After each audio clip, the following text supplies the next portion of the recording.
काफ़ी इंतज़ार के बाद एक ऐसी वीडियो जो आपको बहुत कुछ सिखा करके जाएगी। हालाँकि ये टॉपिक थोड़ा टफ है, लेकिन समझने की कोशिश करेंगे तो कुछ भी टफ नहीं रह जाएगा, यदि आप मेरे साथ जुड़े हुए हैं तो।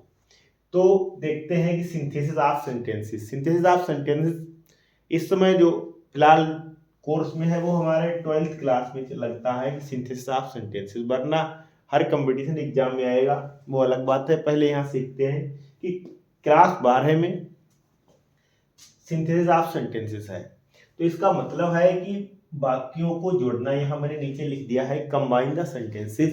कंबाइन द सेंटेंसेस का मतलब है वाक्यों को जोड़ना। हालांकि इसका मतलब होता है संश्लेषण, तो संश्लेषण का मतलब भी है जोड़ना ही है, लेकिन थोड़ा टफ हिंदी है इसलिए मैंने थोड़ा दूसरा वर्ड लिख दिया कंबाइन द सेंटेंसेस का मतलब वाक्यों को जोड़ना। तो इसमें होता क्या है कि एक सिंपल सेंटेंस को हम इस प्रकार से जोड़ते हैं कि उसका कोई इंपॉर्टेंट पार्ट ना छूटे और वो जो है वाक्य आपस में जुड़ जाए। तो इसमें 3 प्रकार के वाक्यों का अध्ययन करते हैं। नंबर 1 है सिंपल सेंटेंसेस, नंबर 2 है कॉम्प्लेक्स सेंटेंसेस और नंबर 3 है कंपाउंड सेंटेंसेस। तो सबसे पहले हम क्या सीखेंगे? सिंपल सीखेंगे, फिर कॉम्प्लेक्स सीखेंगे, फिर कंपाउंड सेंटेंसेस सीखेंगे। तो सबसे पहले सिंपल सेंटेंसेस में देखते हैं।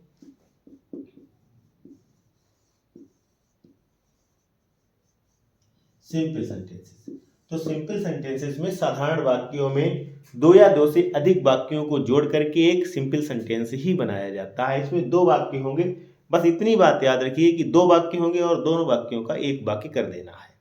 धैर्य बनाकर समझिए और समझने की कोशिश करिए। तो रूल नंबर 1, तो रूल नंबर 1 में क्या देखते हैं हम कि यदि दोनों सब्जेक्ट्स में कॉमन सब्जेक्ट हो, ये दोनों वाक्यों में कॉमन सब्जेक्ट हो और दूसरा वाक्य पहले वाक्य का परिणाम हो, तो जिस जगह पर टू बी का प्रयोग हुआ है वहां पर बीइंग का प्रयोग कर देते हैं। रूल लिख देता हूं, थोड़ा आसानी से समझ में आएगा। यदि दोनों वाक्यों में, ऐसे नियम आपको कोई नहीं समझाएगा ना कोई लिखाएगा, ये दोनों वाक्यों में कॉमन सब्जेक्ट हो, कॉमन सब्जेक्ट्स हो तथा दूसरा वाक्य पहले वाक्य का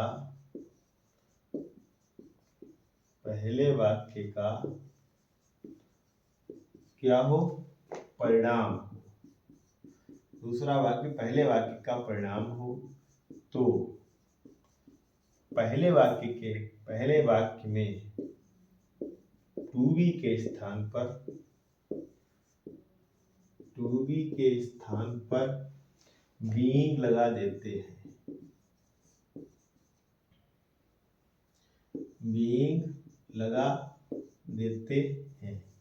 ये पढ़ना है तो धैर्य तो बनाना ही पड़ेगा। तो देखिए नियम कितना अच्छा करके लिखा गया है कि दोनों वाक्यों में कॉमन सब्जेक्ट हो तथा दूसरा वाक्य पहले वाक्य का परिणाम हो, तो पहले वाक्य में टू बी के स्थान पर बीइंग का प्रयोग कर देते हैं। जैसे एग्जाम्पल के तौर पर देखते हैं, शी वाज हंग्री,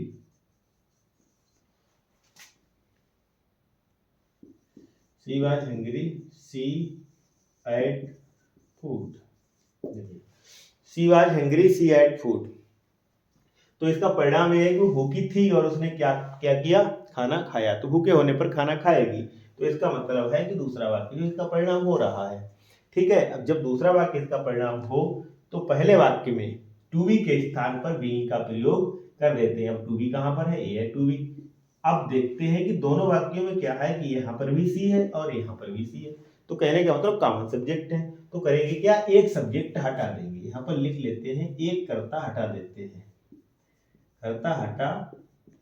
देते हैं, ये दोनों कॉमन सब्जेक्ट हैं। तो अब यहाँ पर देखिए तो बनाना कितना आसान है। तो ये सी है, तो यहाँ पर टू बी के स्थान पर क्या हो जाएगा? बीइंग हंग्री कॉमा लगेगा और सी एट फूड। बीइंग हंग्री सी एट फूड, भूखे होने के कारण, इसका मतलब होता है के कारण। तो भूखे होने के कारण उसने भोजन खाया।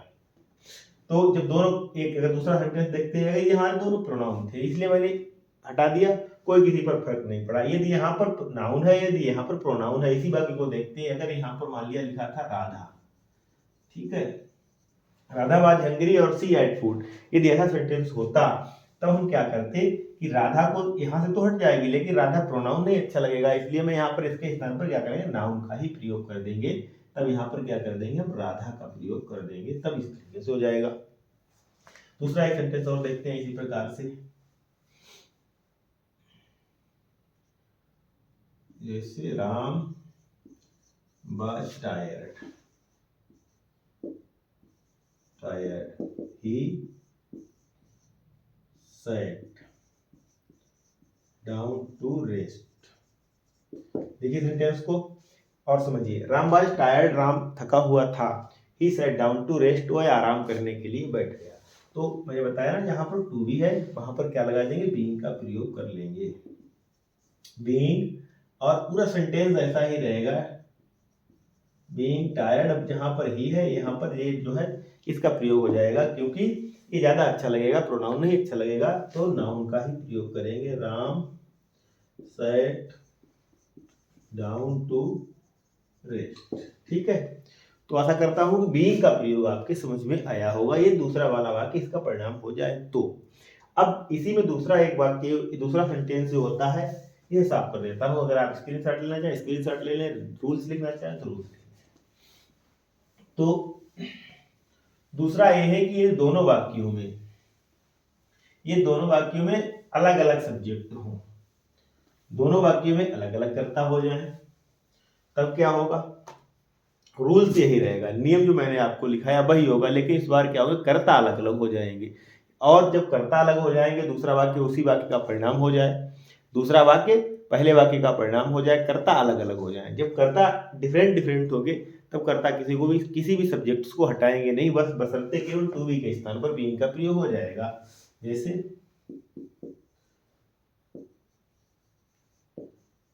द वेदर इज फाइन, देखिए मौसम अच्छा है, वी मस्ट वॉक, हमें अवश्य टहलना चाहिए। मौसम अच्छा है हमें अवश्य टहलना चाहिए। अब क्या करेंगे क्योंकि सब्जेक्ट कॉमन नहीं है, यहाँ पर ये सब्जेक्ट है, यहाँ पर ये सब्जेक्ट है, यहाँ पर ये सब्जेक्ट है, तो कोई भी सब्जेक्ट हटेगा नहीं, क्या दोनों होंगे तभी तो हटेगा। तब यहाँ पर क्या करते हैं जिस जगह पर टू बी का प्रयोग है यहाँ पर टू बी का प्रयोग है तो पूरे वाक्य में सिर्फ यहीं पर बदलाव होगा और कुछ नहीं होगा, बाकी पूरा का पूरा ही वाक्य ऐसा लिख देंगे द वेदर बीइंग फाइन और वी मस्ट वॉक, हमें अवश्य टहलना चाहिए। तो ये वाला समझ में आ गया होगा। अगला वाक्य है, अगला टॉपिक इसी में आता है पार्टिसिपल का प्रयोग। तो पार्टिसिपल के वाक्यों को देखते हैं और जो भी टॉपिक आपको पढ़ना हुआ करे, जो भी ना समझ में आया करे, इंग्लिश में ऐसी कोई चीज़ समझा ना सकूं, जो भी समझ में ना आया करे आप कमेंट बॉक्स में बताइए कि सर इसका टॉपिक चाहिए या इसकी वीडियो चाहिए, आपको अवेलेबल करा दी जाएगी। तो देखते हैं पार्टिसिपल। तो पार्टिसिपल कितने प्रकार के होते हैं, तो पार्टिसिपल भी आपने पढ़े होंगे। पार्टिसिपल जो 3 प्रकार के होते हैं, प्रेजेंट पार्टिसिपल और past participle, number 3 perfect participle. तो प्रेजेंट पार्टिसिपल सबसे पहले देखते हैं प्रेजेंट पार्टिसिपल।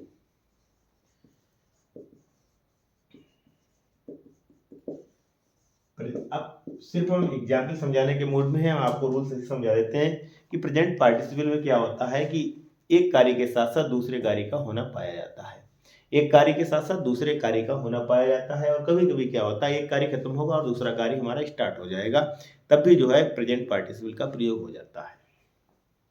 तो इसमें मेन बात होती है फर्स्ट फॉर्म प्लस आईएनजी का प्रयोग होता है। सबसे मुख्य इसकी जो बात है वो यही बात है कि प्रेजेंट पार्टिसिपल में फर्स्ट फॉर्म प्लस आईएनजी का प्रयोग होगा और एक कर्ता एक साथ एक से अधिक कामों को करेगा, तो वहां पर जो प्रेजेंट पार्टिसिपल का प्रयोग होगा। जैसे I was going on road, on the road लिख लीजिए, ऑन द रोड, ठीक है, आई सा ए कार।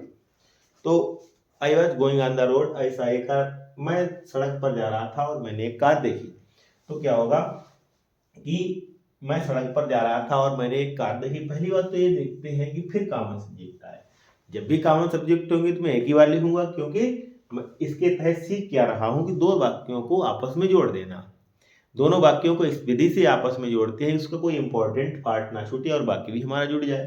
तो हम क्या करेंगे कि यहाँ पर देखते हैं कि मैं सड़क पर जा रहा था और मैंने एक कार देखी। तो कहने का मतलब जाते जाते मैंने कार देखी, तो एक कार्य के साथ साथ दूसरा कार्य हुआ है। तो इसका मतलब यहाँ पर प्रेजेंट पार्टिसिपल है, और present participle first form plus I N G का प्रयोग होता है। तो हम यहाँ से स्टार्ट कर लेंगे, गोइंग ऑन द रोड, सड़क पर जाते हुए, ऐसा एक कार्य इस तरीके से जुड़ जाएगा। Going on the road, road I saw a car, मैंने एक कार देखी। दूसरा सेंटेंस देखते हैं,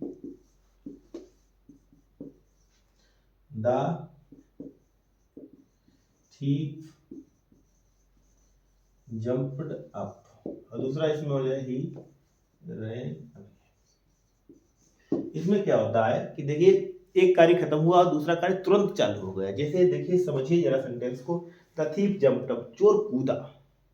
जंप्ड अप द बाल कर ले तो थोड़ा और ज्यादा क्लियर हो जाएगा मीनिंग, जंप्ड अप द बाल, चोर दीवार कूदा। तो चोर दीवार कूदा और ही रहने में भाग गया। तो यहाँ पर क्या होगा कि अब देखिए यहाँ पर जरा समझिए, कोशिश करिए समझने की, यहाँ पर ही है और यहाँ पर थीप है। तो हम क्या करेंगे, ये वाला सब्जेक्ट यहाँ से हटाएंगे, लेकिन ये प्रोनाउन है और नाउन है, अर्थात थीप का प्रयोग यहाँ पर कर देंगे। और यहाँ पर क्या हो जाएगा, इसी में फर्स्ट फॉर्म प्लस आईएनजी का प्रयोग हो जाएगा। तो जंपिंग अप द बाल, जंपिंग अप द बाल, द थीफ रैन अवे,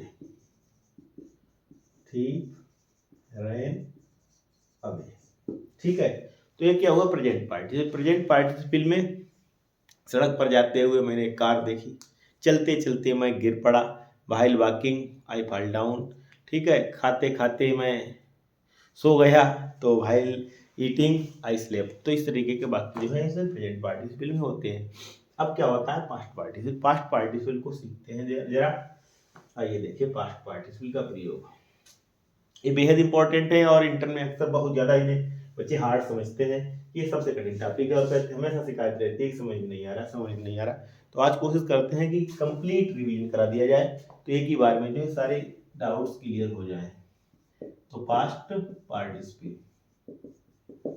तो पास्ट पार्टिसिपल में क्या होता है कि मैं रूल्स नहीं लिखाऊंगा क्योंकि रूल लिखाने में बहुत लंबा वीडियो हो जाएगा। तो पास्ट पार्टिसिपल में क्या होता है कि इसमें क्रियाएं जो है टूटी हुई, खोई हुई, तंग आकर के रूप में पाई जाती हैं। और इन सभी क्रियाओं का प्रयोग, खोई हुई, टूटी हुई, तंग आकर की क्रियाओं का प्रयोग जो है एडजेक्टिव की तरह होता है। मेन बात ये होती है कि इन क्रियाओं का प्रयोग एडजेक्टिव की तरह होता है, और एडजेक्टिव उसी शब्द के पास प्रयोग होता है जिसकी ये विशेषता बताएगा। तो और इसमें जो है थर्ड फॉर्म का प्रयोग होता है। मोस्ट इंपॉर्टेंट बात यही है कि पास्ट पार्टिसिपल की इसमें थर्ड फॉर्म का प्रयोग होता है, और जो क्रिया टूटी हुई, खोई हुई होगी उस क्रिया का प्रयोग एडजेक्टिव की तरह होगा। तो आइए देखते हैं सेंटेंस को, एग्जाम्पल के तौर पर सेंटेंस को देखते हैं कि आई फाउंड ए बुक और the book was last, book was last. चिंता ना करिए, एक एक सेंटेंस क्लियर करके देंगे। तो I found a book, the book was last.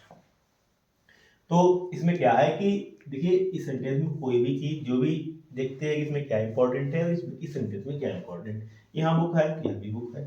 ठीक है, अब क्या है कि इस सेंटेंस में केवल लास्ट शब्द जो है इंपॉर्टेंट है, और इसमें जो है थर्ड फॉर्म का प्रयोग है, क्योंकि बाकी ये पैसिव में जा रहा है कि बाज के साथ फर्स्ट फॉर्म पर आईएनजी आनी चाहिए थी, लेकिन यहाँ पर थर्ड फॉर्म का प्रयोग है, तो ये बाकी पैसिव में है। तो पैसिव में क्रिया की थर्ड फॉर्म का ऑलरेडी प्रयोग होता है, इसमें थर्ड फॉर्म का प्रयोग है। अब क्या देखते हैं कि ये किसकी विशेषता बता रहा है, किताब कैसी थी, खोई हुई थी, तो किताब की विशेषता बताएगा। लेकिन है तो यहाँ पर वर्ब है, लेकिन वर्ब का प्रयोग एडजेक्टिव की तरह हो रहा है, तो इस वर्ब का प्रयोग उसी शब्द के पास करेंगे जिसकी ये विशेषता बताएगा। तो विशेषता किसकी बता रहा है, बुक की बता रहा है, तो बुक के पास इसे उठा करके रख दीजिए। तो I found a last book.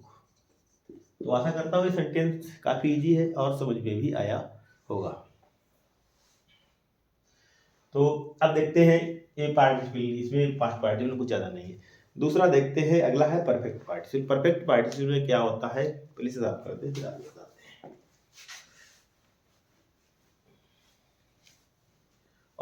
ये थोड़ा पढ़ा दें रिवीजन के तौर पर, फिर पूरी एक्सरसाइज करवा देंगे। सिंपल सेंटेंस भी होंगे उसमें, कम्प्लेक्स सेंटेंस भी होंगे और कंपाउंड सेंटेंस भी होंगे। तो अब देखते हैं perfect participle. Perfect participle, perfect participle में क्या होता है, एक कार्य खत्म हो जाएगा और दूसरा कार्य उसके बाद चालू होगा, मतलब एक कार्य पूरा होगा और दूसरा कार्य उसके बाद तब स्टार्ट होता है। और इसमें क्या होता है, हैविंग प्लस थर्ड फॉर्म का प्रयोग होता है। क्या होता है, हैविंग प्लस थर्ड फॉर्म के साथ लगती है, मतलब एक काम खत्म हो जाएगा और दूसरा कार्य चालू हो जाएगा। तो देखते हैं इसमें एग्जाम्पल। इसमें क्या होता है कि I wrote a letter, I can to school.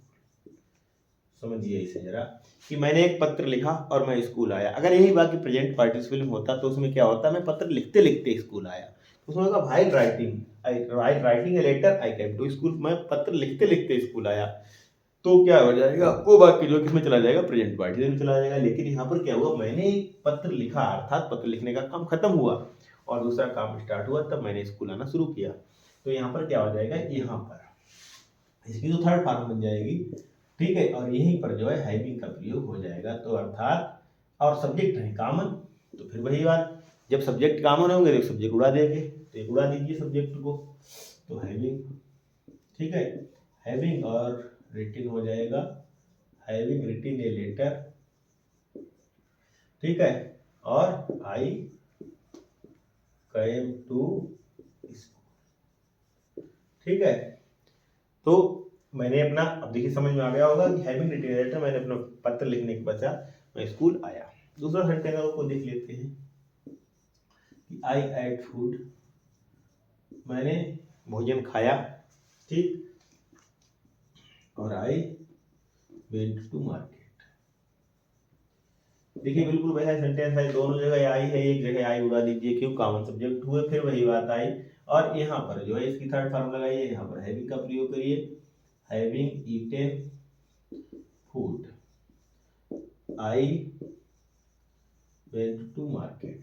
Main बात तो ये हुई कि ये तो अभी सब समझ में आ गया, लेकिन जैसे ही आपको मिक्स करके सेंटेंस दिए जाएंगे, फिर आप चक्कर खाएंगे कि प्रेजेंट पार्टिसिपल कैसे कैसे प्रयोग होगा, कहाँ पर लगाया जाएगा, पास्ट कहाँ पर लगाया, परफेक्ट कहाँ पर लगाया, जीरेंट कहाँ लगाई, प्रेजेंट पोजीशन कहाँ पर लगाई जाएगी, नॉमिनेटिव एब्सोल्यूट का प्रयोग कहाँ पर होगा, एडजेक्टिव फ्रेज का प्रयोग कहाँ पर होगा, तब आप चक्कर में पड़ेंगे। इसलिए आप एक एक सेंटेंस को समझते जाइए, प्रेजेंट पार्टिसिपल में क्या होता है, पास्ट में क्या होता है और परफेक्ट पार्टिसिपल में क्या होता है, बीइंग का प्रयोग जितना सिखाया उतना कंप्लीट रिवीजन करिए, उसके बाद अगले सेंटेंसों को सीखिए, वरना ऐसा कंफ्यूजन होगा फिर आप चक्कर में पड़ जाएंगे। तो आशा करता हूँ कि इतना मैंने समझाया उतना समझ में आया होगा। मैंने क्या समझाया, बीइंग का प्रयोग दोनों वाक्यों में कॉमन सब्जेक्ट होगा, पहला वाक्य दूसरे वाक्य का परिणाम से पहले वाक्य का परिणाम दूसरे वाक्य में दिया होगा। तो पहले वाक्य में जहाँ पर टू बी का प्रयोग है वहाँ पर बीइंग का प्रयोग कर देंगे और दोनों कर्ता में से एक कर्ता हट जाएगा पहले वाला। दूसरे में क्या होता है, प्रेजेंट पार्टिसिपल में एक कार्य के साथ साथ दूसरे कार्य का होना पाया जाएगा और इसमें फर्स्ट फॉर्म पर आईएनजी का प्रयोग होगा। पास्ट पार्टिसिपल में क्या होगा, क्रिया टूटी हुई, खोई हुई, तंग आकर के रूप में पाई जाए, क्रिया का तीसरा रूप इसमें लगेगा। परफेक्ट पार्टिसिपल में एक कार्य समाप्त हो जाएगा, दूसरा कार्य चालू हो जाएगा, हैविंग प्लस थर्ड फॉर्म का प्रयोग होगा। तो आशा करता हूँ कि इतना जो मैंने आज समझाया है समझ में आया होगा। आप कमेंट बॉक्स में बताएं कि समझ में आया या नहीं आया।